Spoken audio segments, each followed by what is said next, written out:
Halo semuanya, selamat datang di channel kita. Kali ini kita bakalan meresensi sebuah film, yaitu film Interstellar. Karena meresensi film ini merupakan tugas kelompok, maka anggota dari kelompoknya ada saya, Aida Salsabila, kemudian Eviani, Ilham Bintang Firdaus, Vincent Christopher Winarta, dan yang terakhir ada Wahyu Jamaluddin. Mungkin dari kalian baru tahu nih, apa itu film Interstellar? Jadi, film Interstellar merupakan salah satu film garapan Amerika yang disutradarai oleh Christopher Nolan dan diproduseri oleh Emma Thomas, Christopher Nolan dan Linda Ops. Naskah film ini ditulis oleh Jonathan Nolan dan Christopher Nolan. Film ini dibintangi oleh Matthew McConaughey sebagai Chopper atau pemeran utama, Anne Hathaway sebagai Amalia Brand, Jessica Chastain sebagai Murphy atau Putri Chopper, Michael Chen sebagai Profesor Brand, Matt Damon sebagai Dr. Mann, Casey Affleck sebagai Tom Chopper, dan yang lain-lainnya. Nah, genre dari film ini fiksi ilmiah dan petualangan. Dan studio yang memproduksi serta mempublikasikan yaitu Paramount Pictures dan Warner Bros. Pictures. Selain itu pun, durasi dari film ini 169 menit atau 2 jam 49 menit.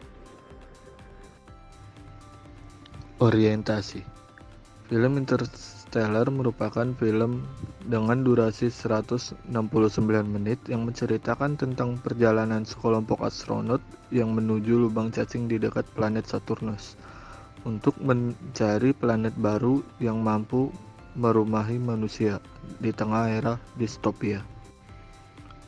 Film yang dirilis pada tahun 2014 ini berhasil memenangkan 44 penghargaan dan mendapatkan 148 penghargaan lainnya.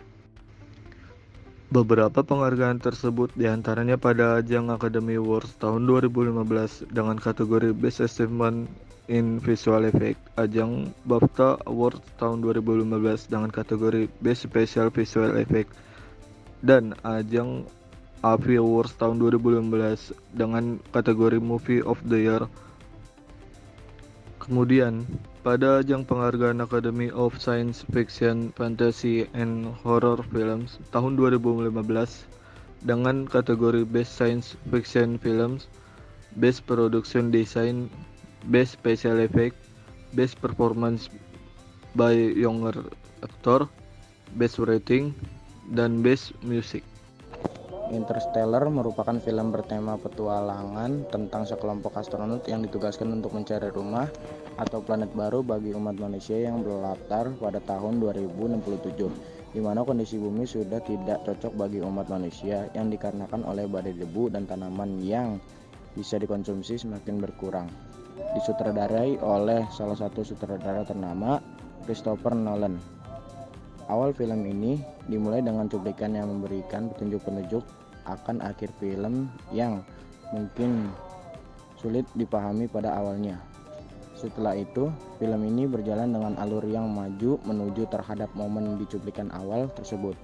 Penonton menjalani film ini dengan mengikuti perjalanan hidup Cooper setelah dia pensiun menjadi seorang petani. Petualangan Cooper dimulai dengan keanehan yang terjadi di kamar anak perempuannya, di mana buku dan benda-benda kadang berjatuhan karena vibrasi gravitasi pada saat badai debu menerjang. Kamar tersebut menuntut Cooper ke lokasi markas rahasia NASA yang dipimpin oleh Profesor Brand melalui koordinat. Di sana Cooper ditunjuk sebagai pilot untuk mencari rumah baru bagi umat manusia bersama 3 orang lainnya. Mereka menelusur luar angkasa demi mencari planet terbaik bagi umat manusia mengikuti jejak para astronot sebelumnya. Analisis 1. Tema itu ada pertualangan, kerjasama, dan sains. 2. Alur itu ada campuran.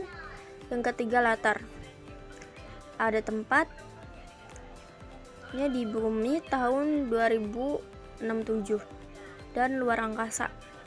Suasananya intens, menegangkan, dan mengharukan. Penokohan. Yang pertama ada Cooper, yaitu seorang insinyur dan mantan pilot yang menjadi petani dan memiliki otak pintar, bertanggung jawab terhadap keputusan yang diambil serta jadi orang tua yang penyuluh kepada anaknya.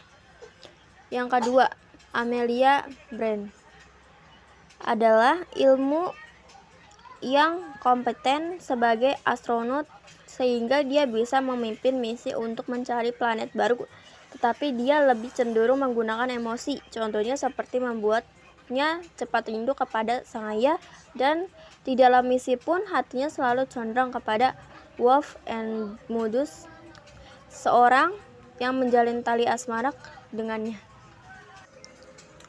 Moop Cooper yaitu seorang putri Cooper yang mengikuti jejak ayahnya untuk bekerja membantu NASA bersama Profesor Brand untuk menyelesaikan suatu teori. Dia pintar dan memiliki rasa peduli yang tinggi kepada orang-orang di sekitarnya. Yang ketiga, ada Profesor Brand, yaitu seorang profesor yang bekerja untuk NASA demi membantu mencari planet baru bagi umat manusia. Dia rela berkorban mengirim anaknya untuk membangun tempat baru bagi kelangsungan umat manusia dan meninggalkan bumi. Yang keempat ada D. Ehrman, yaitu berperan sebagai salah satu dari 3 ekspedisi yang dikirim untuk mencari planet yang akan dijadikan sebagai habitat baru bagi umat manusia. Tapi ternyata dia memiliki agenda rahasia. Dia berpura-pura memberikan laporan padahal di planet tempat dia terdampar ini tidak bisa dijadikan habitat baru. Selain itu, dia juga tega mencelakai kru Edurse-nya demi mencuri pesawat mereka, sehingga D. Ehrman terlihat cukup baik dengan memainkan peran sebagai pembohong dan pengkhianat. Yang kelima, sudut pandang adalah sudut pandang orang ketiga. Yang keenam, amanat, yaitu waktu adalah salah satu elemen terpenting dalam hidup manusia. Jika menyanyiakan waktu, maka akan mendapat kerugian yang besar. 7. Bahasa. Menggunakan bahasa yang mungkin sulit dipahami bagi beberapa orang karena penggunaan kata-kata teknis atau istilah, tapi sebagian besar masih merupakan bahasa sehari-hari. Kita masuk ke segmen evaluasi. Interstellar adalah salah satu film fiksi ilmiah terbaik dengan visual yang mengagumkan, dipersembahkan oleh salah satu sutradara ternama, yaitu Christopher Nolan. Waktu adalah elemen yang sangat penting dalam hidup manusia. Setiap perbuatan akan menimbulkan akibatnya, dan film ini mempresentasikan penggunaan waktu dengan sangat baik. Selain suasana yang intens dan keindahan visual, penonton juga diajak berpikir untuk memahami peristiwa-peristiwa yang sedang terjadi di layar. Kekurangan film ini adalah durasinya yang lumayan panjang, yaitu 169 menit atau 2 jam dan 49 menit, serta alur cerita yang cukup sulit dimengerti bagi beberapa kalangan. Mungkin dibutuhkan penonton menonton 2 kali, bahkan lebih, sehingga mengerti secara penuh film ini. Sekiranya segitu saja dari kelompok kami. Kami mohon maaf jika ada salah kata, dan terima kasih telah menonton. Bye.